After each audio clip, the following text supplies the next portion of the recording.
Surabhi 2025 creative writing ବା ସୃଜନଶୀଳ ଲିଖନ ସିନିୟର ଗ୍ରୁପର ଟପିକ୍ ହେଉଛି ମୋ ସ୍ୱପ୍ନର ଓଡ଼ିଶା ପ୍ରସ୍ତୁତି ଓ ପ୍ରଗତି।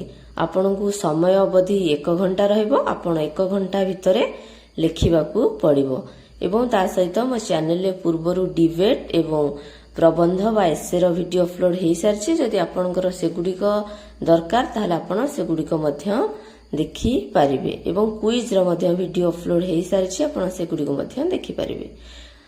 ଓଡ଼ିଶା ମୋ ପ୍ରିୟ ରାଜ୍ୟ, ଯେଉଁଠାରେ ସମୁଦ୍ରର ଲହରୀ ଓ ଜଙ୍ଗଲର ସବୁଜିମା ମିଶି ଏକ ଅପୂର୍ବ ସୌନ୍ଦର୍ଯ୍ୟ ସୃଷ୍ଟି କରେ। ମୋ ସ୍ୱପ୍ନର ଓଡ଼ିଶା ହେଉଛି ଏକ ଏମିତି ରାଜ୍ୟ ଯେଉଁଠାରେ ପ୍ରତ୍ୟେକ ବ୍ୟକ୍ତି ଶିକ୍ଷା, ସ୍ୱାସ୍ଥ୍ୟ ଓ ସମୃଦ୍ଧିରେ ସମାନ ସୁଯୋଗ ପାଇବେ। ଏହା ଏକ ଏମିତି ଓଡ଼ିଶା ହେବ ଯେଉଁଠାରେ ପ୍ରସ୍ତୁତି ଓ ପ୍ରଗତି ଏକା ସାଥିରେ ଚାଲିବ, ଏକ ସୁନ୍ଦର ଭବିଷ୍ୟତ ଗଠନ ପାଇଁ ବା ଗଢ଼ିବା ପାଇଁ। ଶିକ୍ଷାର୍ଥୀମାନଙ୍କୁ ଏହି ସ୍ୱପ୍ନକୁ ବାସ୍ତବ କରିବା ପାଇଁ ମୁଖ୍ୟ ଭୂମିକା ନେବାକୁ ପଡ଼ିବ, କାରଣ ଆମେ ହିଁ ଆମ ରାଜ୍ୟର ଭବିଷ୍ୟତ। ପ୍ରସ୍ତୁତି ବିଷୟରେ ଆମେ ମଧ୍ୟ ଲେଖିବା, ତା ସହିତ ପ୍ରଗତି ବିଷୟରେ ମଧ୍ୟ ଲେଖିବା। ତେଣୁ ଆପଣ ପ୍ରସ୍ତୁତିର ହେଡିଂ ଦେଇଦେବେ ଶିକ୍ଷାର ମଜବୁତ ଭିତ୍ତି। ମୋ ସ୍ୱପ୍ନର ଓଡ଼ିଶାରେ ଶିକ୍ଷା ହେବ ପ୍ରଗତିର ମୂଳଦୁଆ। ପ୍ରତ୍ୟେକ ଶିଶୁ ଗାଁ ହେଉ କି ସହର ଗୁଣାତ୍ମକ ଶିକ୍ଷା ପାଇବ ବା ପାଇବେ। ବିଦ୍ୟାଳୟ ଗୁଡ଼ିକରେ ଆଧୁନିକ ସୁବିଧା ଯଥା କମ୍ପ୍ୟୁଟର ଲ୍ୟାବ୍, ଇଣ୍ଟରନେଟ୍ ଓ ସମର୍ଥ ଶିକ୍ଷକ ରହିବେ।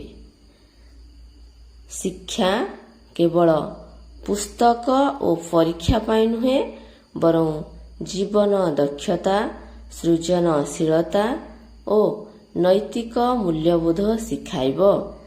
ଶିକ୍ଷାର୍ଥୀମାନେ କେବଳ ପଢ଼ିବେ ନାହିଁ, ନୂଆ ନୂଆ ଆଇଡିଆ ମଧ୍ୟ ଆଣିବେ। ବିଜ୍ଞାନ ହେଉ, ପ୍ରଯୁକ୍ତିବିଦ୍ୟା ହେଉ, କଳା ଓ ସାହିତ୍ୟରେ ନିଜର ଛାପ ଛାଡ଼ିବେ। ଓଡ଼ିଶାର ପ୍ରତ୍ୟେକ ଜିଲ୍ଲାରେ ନୂଆ ନୂଆ ଇନୋଭେସନ ସେଣ୍ଟର ଖୋଲାଯିବ, ଯେଉଁଠାରେ ଶିକ୍ଷାର୍ଥୀମାନେ ନିଜର ଆଇଡିଆକୁ ବାସ୍ତବତାରେ ପରିଣତ କରିପାରିବେ। ଏହା ହିଁ ପ୍ରସ୍ତୁତିର ପ୍ରଥମ ପାହାଚ, ଯେଉଁଠାରେ ଶିକ୍ଷାର୍ଥୀମାନେ ଶିଖିବେ ଓ ନେତୃତ୍ୱ ନେବେ। ଦେଖନ୍ତୁ, ଯେହେତୁ ଏଇଟା ଓଡ଼ିଆରେ ଆମର ରହୁଛି ସୃଜନଶୀଳ ଲିଖନ, ଆମେ ବହୁତ ଗୁଡ଼ିଏ ଓଡ଼ିଆ ୱାର୍ଡରେ ହିଁ ଲେଖିବାକୁ ପଡ଼ିବ, କିନ୍ତୁ ଯେଉଁଗୁଡ଼ିକର ଓଡ଼ିଆ ୱାର୍ଡ ସମ୍ଭବ ନୁହେଁ ବା ବୁଝିବା ସହଜ ନୁହେଁ, ସେଇଗୁଡ଼ିକୁ ହିଁ ମୁଁ କେବଳ ଇଂରାଜୀ ୱାର୍ଡ ଦେଇଛି। ଆପଣ ଯଦି ଚାହିଁବେ ତାକୁ ମଧ୍ୟ ଓଡ଼ିଆରେ ଲେଖିପାରିବେ। ତାପରେ ପଏଣ୍ଟ ଦେବା, ଦେଖନ୍ତୁ, ପ୍ରଗତି ସମୃଦ୍ଧ ଓଡ଼ିଶା। ମୋ ସ୍ୱପ୍ନର ଓଡ଼ିଶାରେ ପ୍ରଗତି କେବଳ ଅର୍ଥନୈତିକ ନୁହେଁ, ବରଂ ସାମାଜିକ ଓ ସାଂସ୍କୃତିକ ହେବ। ଗାଁରେ ରାସ୍ତା, ବିଜୁଳି ଓ ଇଣ୍ଟରନେଟ୍ ସୁବିଧା ସହର ଭଳି ହେବ। କୃଷକମାନେ ଆଧୁନିକ କୃଷି ପଦ୍ଧତି ଦ୍ୱାରା ସମୃଦ୍ଧ ହେବେ ଓ ମହିଳାମାନେ ପ୍ରତ୍ୟେକ କ୍ଷେତ୍ରରେ ସମାନ ସୁଯୋଗ ପାଇବେ। ମୁଁ ଏଠାରେ କହିବାକୁ ଚାହୁଁଛି, ମୋ ଚ୍ୟାନେଲରେ ଆଗରୁ ଡିବେଟ୍ର ଏବଂ ଏସେର ଭିଡ଼ିଓ ଅପଲୋଡ ହୋଇସାରିଛି। ଆପଣ ସେଗୁଡ଼ିକୁ ଯଦି ଦେଖିବାକୁ ଚାହୁଁଛନ୍ତି ଦେଖିନିଅନ୍ତୁ। ତା ସହିତ ଯଦି ଭିଡ଼ିଓଟି ଭଲ ଲାଗୁଛି, ଭିଡ଼ିଓକୁ ଆପଣ ଲାଇକ୍ କରନ୍ତୁ, ଚ୍ୟାନେଲକୁ ସବସ୍କ୍ରାଇବ୍ କରନ୍ତୁ ଏବଂ ବେଷ୍ଟ ପାର୍ଟକୁ ଆପଣ କମେଣ୍ଟ ମାଧ୍ୟମରେ ଜଣାନ୍ତୁ। ଭିଡ଼ିଓ ଗୁଡ଼ିକ ପ୍ରସ୍ତୁତ କରିବାକୁ ବହୁତ ପରିଶ୍ରମ ପଡ଼ୁଛି। ଆପଣ ଗୋଟେ ଲାଇକ୍ କଲେ ଆମକୁ ଖୁସି ଲାଗିବ। ଶିକ୍ଷାର୍ଥୀମାନେ ଏହି ପ୍ରଗତିର ମୂଳ ଶକ୍ତି।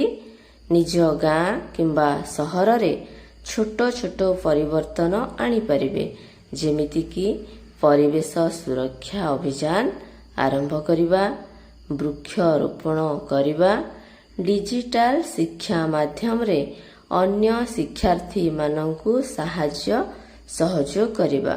ଆମର ଗୋଟିଏ ଛୋଟ ପଦକ୍ଷେପ ଓଡ଼ିଶାକୁ ଏକ ବଡ଼ ସଫଳତା ଆଡ଼କୁ ନେଇଯିବ। ସାଂସ୍କୃତିକ ଐତିହ୍ୟର ସଂରକ୍ଷଣ।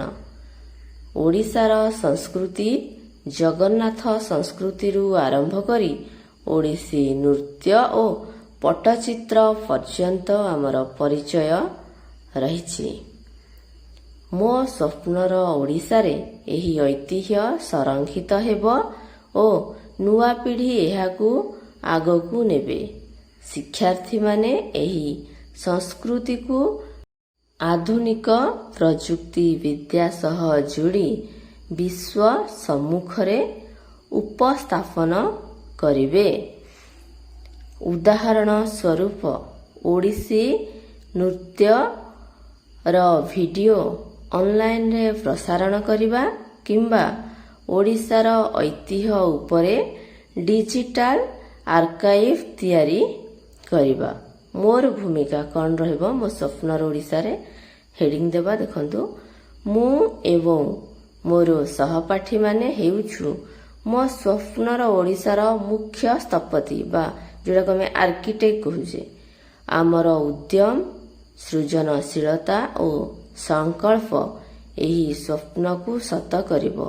ନିଜକୁ ନିଜେ ପ୍ରସ୍ତୁତ କରିବା, ନୂଆ କିଛି ଶିଖିବା ଓ ନିଜ ସମାଜ ପାଇଁ କିଛି କରିବା। ମନେ ରଖିବା, ପ୍ରତ୍ୟେକ ଛୋଟ ପରିବର୍ତ୍ତନ ଗୋଟିଏ ବଡ଼ ପରିବର୍ତ୍ତନର ଆରମ୍ଭ। ଆସ ଆମେ ସମସ୍ତେ ମିଶି ଏକ ସମୃଦ୍ଧ, ଶିକ୍ଷିତ ଓ ସଂସ୍କୃତି ସମ୍ପନ୍ନ ଓଡ଼ିଶା ଗଢ଼ିବା। ଏହା ହେଉଛି ମୋ ସ୍ୱପ୍ନ ଓ ଶିକ୍ଷାର୍ଥୀମାନେ ହେଉଛନ୍ତି ଏହାର ମୂଳ ଶକ୍ତି। ଏଇଠି ଭିଡ଼ିଓଟି ସରିଯାଇଛି।